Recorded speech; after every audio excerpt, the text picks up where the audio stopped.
Assalamualaikum warahmatullahi wabarakatuh. Halo semuanya, kembali lagi dengan saya Tarisha Nur Aprilia. Nah, masih membahas mengenai angkatan sastra yang ada di Indonesia. Sebelumnya kita telah membahas mengenai angkatan Balai Pustaka dan angkatan Pujangga Baru. Nah, pada video kali ini kita akan membahas mengenai angkatan Jepang dan juga angkatan 45. Pertama kita akan membahas mengenai angkatan Jepang. Adapun latar belakang dari angkatan Jepang ini, zaman Jepang adalah suatu zaman di mana bangsa Indonesia selama 3,5 tahun dijajah. Selama dipimpin oleh pemerintah Jepang, warga Indonesia diberikan janji-janji muluk yang menyenangkan. Tahun 1943, Jepang mengumpulkan para sastrawan Indonesia dan diberi nama Kuimin Bunka Shidashiko, yaitu Pusat Kebudayaan. Karya sastra pada zaman Jepang diwarisi angkatan Pujangga Baru yang romantis dan idealis, tetapi karya tersebut bersifat realitas dan kritis.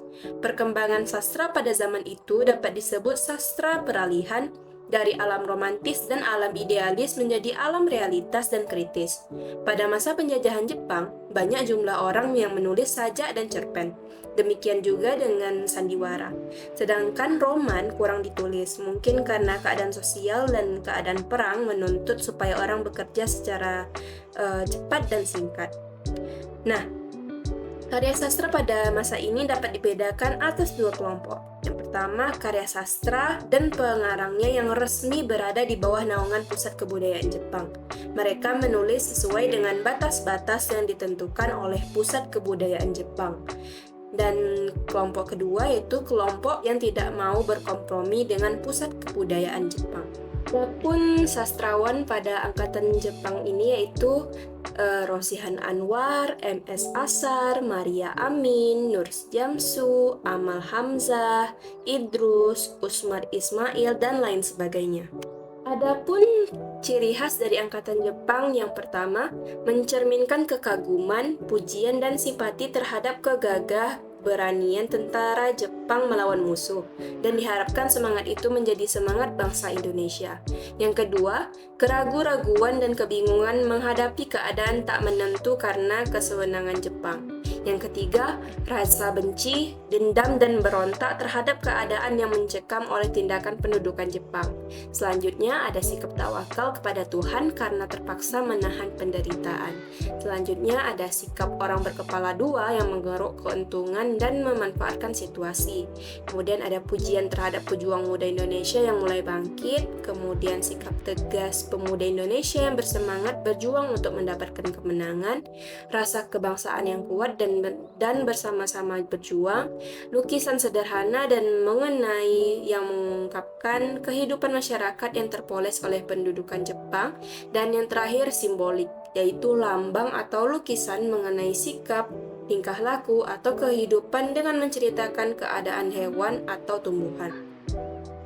Dan yang kedua, kita akan membahas mengenai angkatan 45. Adapun latar belakang dari angkatan 45 ini, yaitu angkatan ini diberi nama angkatan 45 karena didasarkan pada peristiwa kemerdekaan Indonesia pada tahun 1945.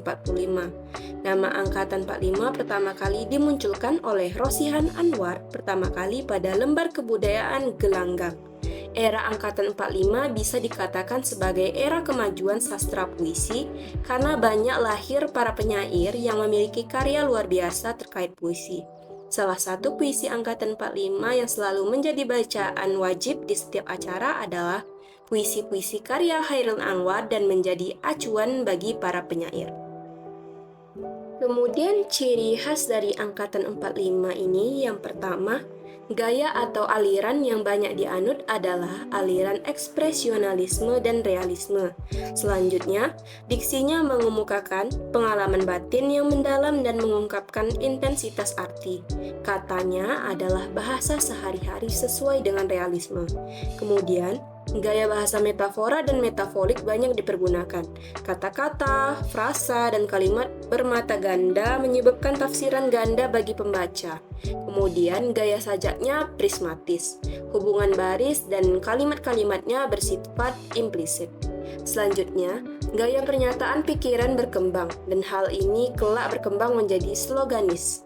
Dan yang terakhir, gaya ironi dan sinisme banyak kita jumpai dalam puisi-puisi periode ini.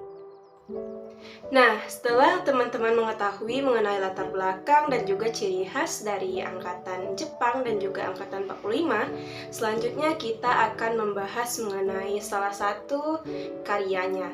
Nah, di sini saya akan membahas karya dari sastrawan dari dua angkatan ini, yaitu Rosihan Anwar dengan karya cerpen yang berjudul Radio Masyarakat. Karya sastra berupa cerpen yang berjudul Radio Masyarakat karya Rosihan Anwar ini menceritakan tentang kemelut pemuda yang dilanda keraguan atas segala janji-janji kosong dari Jepang. Berikut kita kaji unsur intrinsik dari cerpen ini. Yang pertama yaitu tema. Tema cerpen pada Radio Masyarakat ini adalah munculnya semangat hidup dalam menghadapi tantangan zaman untuk menuju harapan yang lebih baik. Hal ini dapat diamati dalam perilaku tokohnya. Kuswari yang tadinya patah semangat dan putus asa tidak bisa menyesuaikan diri dengan keadaan zaman baru, muncul semangat hidupnya berkat dorongan dari Dr. Hamzah. Bagi generasi muda, semangat hidup dalam menghadapi tantangan zaman sangat diperlukan sebab kelak kejayaan negeri ini berada di tangan pemuda. Selanjutnya, tokoh dan penokohan. Tokoh yang akan dibahas dalam cerpen ini adalah tokoh yang dianggap penting, yakni Kuswari sebagai tokoh utama, dan Dr. Hamzah. Selain itu juga ada tokoh yang lain yaitu orang tua Kuswari, Joko, dan Winarti. Kuswari memiliki watak kurang teguh pendirian atau lekas goncang, tidak mudah percaya, dan juga manja. Dr. Hamzah memiliki watak yang pengertian dan bertanggung jawab, sedangkan orang tua Kuswari digambarkan pengertian. Joko memiliki watak pengeluh, lalu Winarti memiliki watak yang cuek atau acuh tak acuh, perhatian, dan penyabar. Selanjutnya alur. Alur atau plot dalam cerpen Radio Masyarakat yaitu alur maju.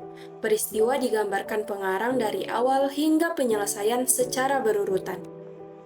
Selanjutnya yaitu latar. Latar tempat pada cerpen ini yaitu ruang kamar, pasar, perkampungan, kota Jakarta, stasiun kereta api, dan pelabuhan. Sedangkan latar waktunya terdiri dari sore dan malam hari. Nah, sedangkan latar keadaannya itu datangnya penjajah dan perpisahan. Selanjutnya gaya bahasa. Gaya bahasa yang terdapat pada cerpen ini yaitu gaya bahasa semile, pleonasme, hiperbola, personifikasi, dipersonifikasi, eroteis, paradoks, epitet, dan anastrof. Sekian pembahasan kita mengenai angkatan Jepang dan juga angkatan 45. Sampai jumpa di video selanjutnya. Wabillahi taufiq wal hidayah. Wassalamualaikum warahmatullahi wabarakatuh. Dadah!